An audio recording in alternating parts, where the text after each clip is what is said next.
Chapter number 1 हमने पढ़ना है। चैप्टर नंबर 1 पढ़ना। चैप्टर का नाम है फंडामेंटल ऑफ केमिस्ट्री।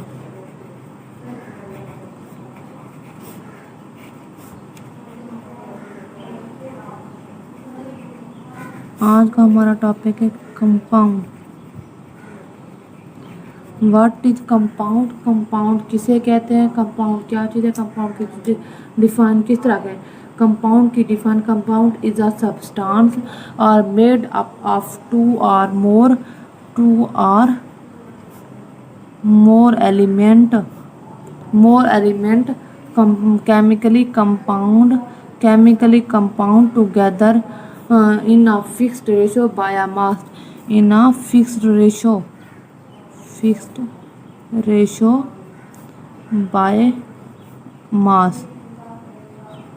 उन पहले क्या होता है, दो या ज़्यादा एलिमेंट होते हैं जो केमिकली कंपाउंड टुगेदर होते हैं। दूसरी बात हमने क्या पढ़ी, उनकी रेशो क्या होती है? रेशो उनकी फिक्स्ड रेशो होती है। अब हमने फिक्स्ड रेशो की इसकी एग्जांपल क्या लेंगे? हमारे पास कोई कंपाउंड है, हमारे पास है वाटर मॉलिक्यूल, सब्सटेंस या कंपाउंड।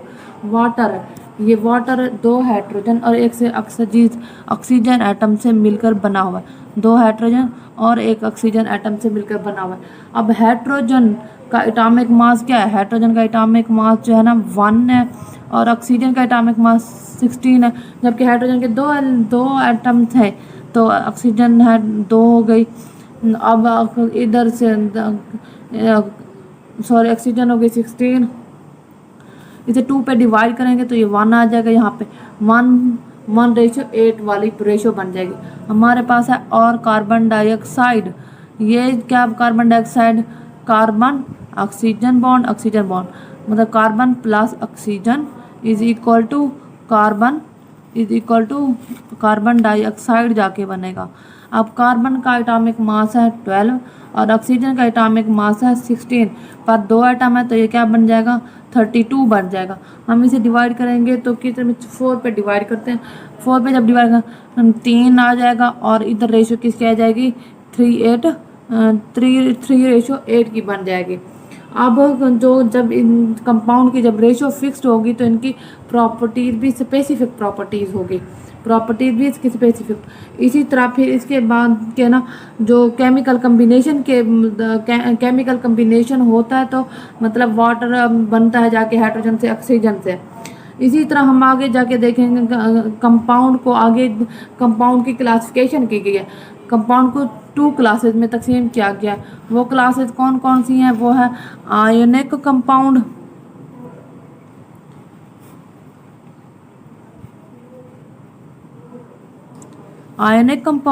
और कोवलेंट कंपाउंड। आयनिक कंपाउंड किसके रिजल्ट से बनते हैं? आयनिक बॉन्ड के रिजल्ट से बनते हैं। कोवलेंट कंपाउंड कोवलेंट बॉन्ड के रिजल्ट से बनते हैं कोवलेंट कंपाउंड। आयनिक कंपाउंड जो होते हैं वो आज़ादाना तौर पे पाए जाते हैं, इनकी रेशो भी फिक्स होती है।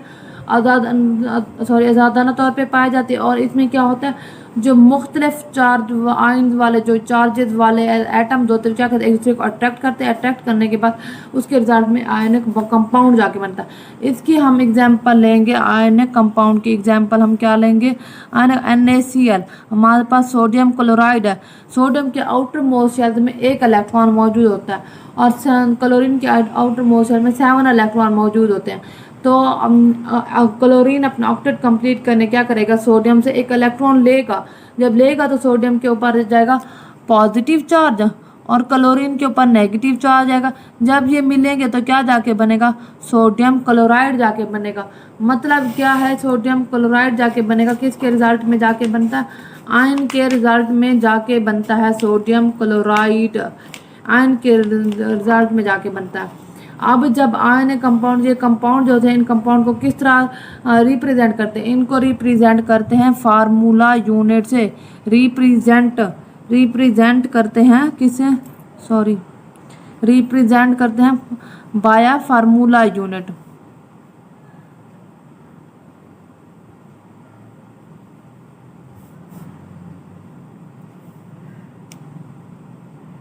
फार्मूला यूनिट से रिप्रेजेंट करते हैं। जिसकी एग्जांपल क्या है हमारे पास है? जिसकी एग्जांपल है जैसे सोडियम क्लोराइड हो गया, हमारे पास हो गया हमारे पास सोडियम क्लोराइड हो गया, उसके बाद कैल्शियम क्लोराइड हो गया, कैल्शियम ब्रोमाइड हो गया। ये सारे किसके ये क्या है फार्मूला यूनिट हैं। अब हमारे पास आ जाते हैं कोवलेंट कंपाउंड। कोवलेंट कंपाउंड जो कंपाउंड की ये टाइप जो होती है किसके रिजल्ट से बनती है, कोवलेंट बॉन्ड के रिजल्ट से क्या बनती है, कोवलेंट कंपाउंड जाके बनते हैं। अब कोवलेंट कंपाउंड की एग्जांपल है H2O। H2O किसकी एग्जांपल है, कोवलेंट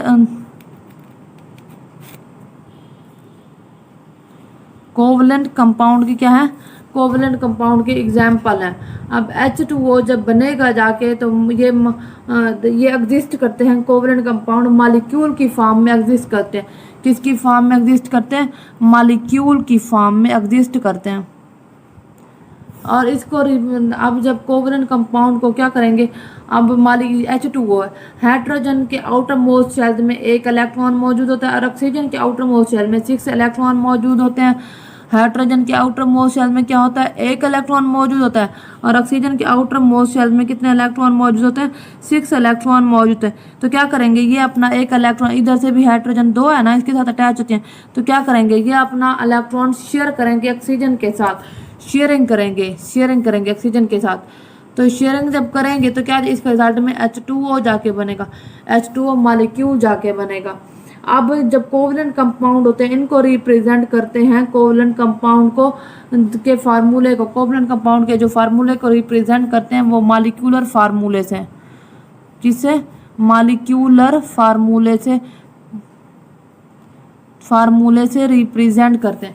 कोवलेंट कंपाउंड किसके रिजल्ट से जाके बनते हैं, कोवलेंट बॉन्ड के रिजल्ट से जाके बनते हैं। जबकि आयोनिक कंपाउंड किसके रिजल्ट से जाके बनते हैं, आयोनिक कंपाउंड आयोनिक बॉन्ड के रिजल्ट से जाके बनते हैं। आयोनिक कंपाउंड जो होते हैं वो स्ट्रांगली अटैच होते हैं, अट्रैक्ट होते हैं, स्ट्रांगली अटैच्ड होते हैं आयोनिक कंपाउंड। और इनकी जो शक्ल होती है वो क्रिस्टलाइन शक्ल होती है, 3 डायमेंशनल शक्ल होती है। आयोनिक कंपाउंड इंडिपेंडेंटली मतलब आज़ादाना तौर पर पाए जाते हैं और आज़ादाना तौर पर पाए जाते, किसी के ऊपर डिपेंड नहीं करते। जबकि कोवलेंट कंपाउंड जो होते हैं वो डिपेंड करते हैं एक दूसरे के ऊपर।